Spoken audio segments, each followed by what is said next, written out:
Overflows. Mythological churning of ocean and process of transformation. Insights into life, love, and light. The mythological churning of the Milky Ocean and the inner process of transformation are deeply related to one another. Something that was happening mythologically at the cosmic level can, when it happens at individual level, it is the beginning of the process of transformation. And when somebody aspires for a spiritual life, inner introspection is the beginning. As human beings, we have consciousness and tremendous capacity of intelligence. Therefore, man can not only break the physical shackles, instead tries to go beyond physical, emotional, intellectual shackles. An ant is looking for freedom, but we are looking for liberation. Freedom plus at much more higher level, and that's why it becomes liberation. We are aware and conscious to do many things that ant is not aware of. Man can go on moving beyond his limitations one by one. Look, what is your immediate limitation? Food and sleep. Start eating less each time you eat, or sleep a little less. You will start going beyond the physical limitations, the immediate limitations. Body will get used to, then you can go further. This has to be in harmony with the nature. There are two things, intent and methodology. Journey begins with intent. The intent is the process of transformation to begin. For that, we have to employ the methods.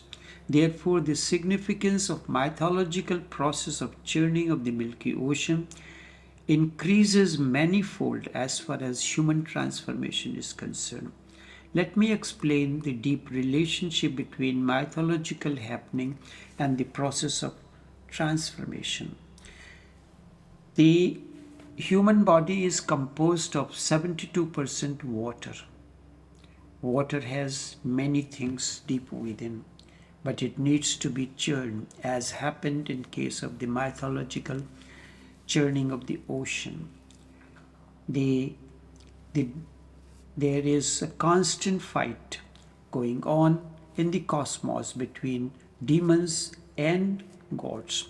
These represent in human beings as positive and negative processes, thoughts and emotions, or whatsoever you may call. The positive emotions and thoughts always feel weaker than the negative ones. So, as it happened in case of gods, they were advised to churn the Milky Ocean. Out of that, nectar will come, and that will make them immortal, strong, and full of energy. So, in case of a human being, when the process of transformation begins, the churning or introspection becomes the first process. So that, and in that the two, the positive and the negative emotions continue to do a kind of a tug of war. And one, this is stronger than that is stronger, and as you would have seen, at times a particular good thought is more significant than the negative. You are thinking of going to the temple or church or place of worship. Many negative thoughts emerge, and they say if you go there, there will be traffic, there will be this and that. So whichever one dominates rules at that time. So this mythological process, what had happened, that helps us introspectively at each moment what it is happening there, how it relates to my life. That is, to in that case, the significance of Shiva drinking the poison and keeping it in his neck is very important. Neck is like between the two armies arrayed facing one another for the intent of fight. This is known as no war zone. On one hand, there are thoughts, and the other side there are emotions, and there is a constant fight goes on between thoughts and emotions. Sometimes there are people who are emotionally motivated, others are thought motivated. So there is a constant fight. But this area where this is known as no war zone. So Shiva keeps the poison in that area, and Parvati stops it from going below that. So in consciously Shiva keeps it in his poison because there is no other way but to keep it in the neck. Neck is the only area where you can keep it. You cannot keep the poison in the head. It can reach there, but they evaporate to reach there, but it cannot be stored there. So there has to be filters in life. When the thoughts are polluted, the thoughts, the emotions, the feelings, the wrong relationships, there are so many kinds of poison that comes in our life on a day-to-day basis. A negative company, and all these poisons are common in the life of everyone. These come in different forms. It is not a merely chemical composition alone. Thoughts, emotions, ideas, conditionings, wrong relationships, wrong company are all poisons in our life. A wrong thought can poison you badly and destroy your entire life. A wrong relationship destroys the sanctity of life. So this is what we have to look into, how to create the filters. How to create the filters in our life. When a wrong thought comes in, at that time the introspection is important. If you analyze using your intelligence. Now, what a simple thing that happens on a day-to-day basis in our life, when situation arises, your spouse had asked you to get something, and for some reason or the other you forget. That time, the things that are spoken are not needed at that time. So there you have to use the filter. Is all that is being spoken at that time is necessary at this time or not? Or how we can rectify it instead of going deep into those areas, the digging up your graves. So you have a payment to make somebody, for some reason or the other you falter, kind of things the person speaks. It is not called for at that time. This is the way one has to create the filters. And as you create the filters, life will become easier, and then the one day you will be able to restore your glory. Then the poisons, we should not allow the poisons to affect our life negatively or strengthen the negativities. It is for the heart to suggest our problems, and it is for the intellect or in consciousness to solve them. Then in the last, the god of Ayurveda appears with a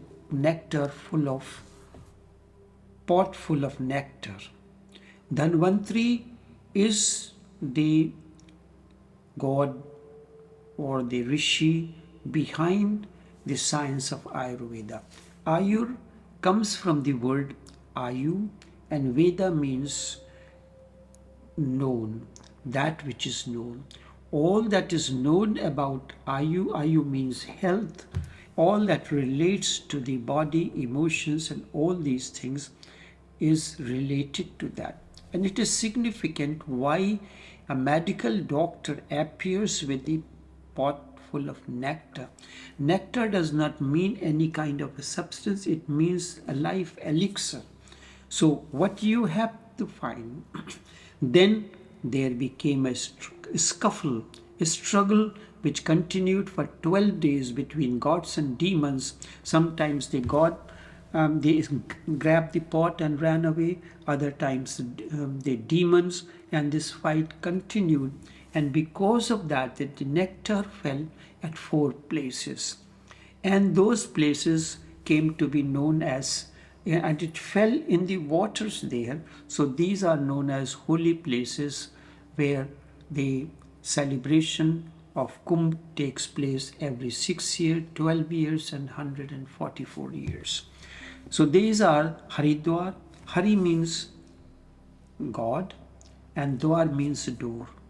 Door to the God. Door to the God. This is here like a door from where you enter into and you come out. So Haridwar in the human body refers to the 1,000-petal center. From here the life comes into and goes out.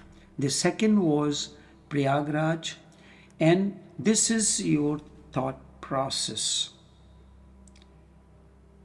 Because each time when the nectar affects you, it affects your dealings, your relationships, your thought process, your emotions and everything, then it spilled in the center, which is Ujjain, that is your solar plexus.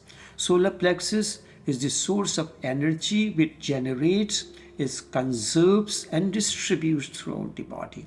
And the last it fell at Nasik, which is the southwest, which is your sex center.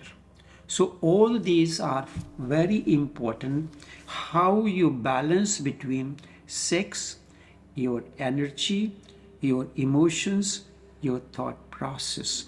Once you are able to manage these properly, then life becomes a blessing. So, so these Ayurveda, the propounder, the sage of Ayurveda, bringing the pot of nectar, which is life elixir. It is when your life is disciplined. Discipline means your eating habits, your sleeping habits, your sex habits, your thought process are in harmony with one another. When to involve in sex, with who to involve, and how all these things bring prosperity, brings the blissfulness into your life. Each act that you perform at the body, mind, and intellect level brings prosperity, bliss into your life. So when this balance is established between all these different activities that you perform on a day-to-day basis, you're dealing with a person, your thought process, your emotions, your interactions, and all these things are in harmony with one another.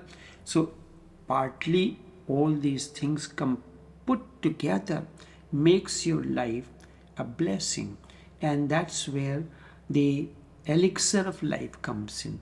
When you sit down in the company of an awakened one, his thought process, his expression, his emotions, his feelings, his understanding of the life and its rigors are all of a different quality.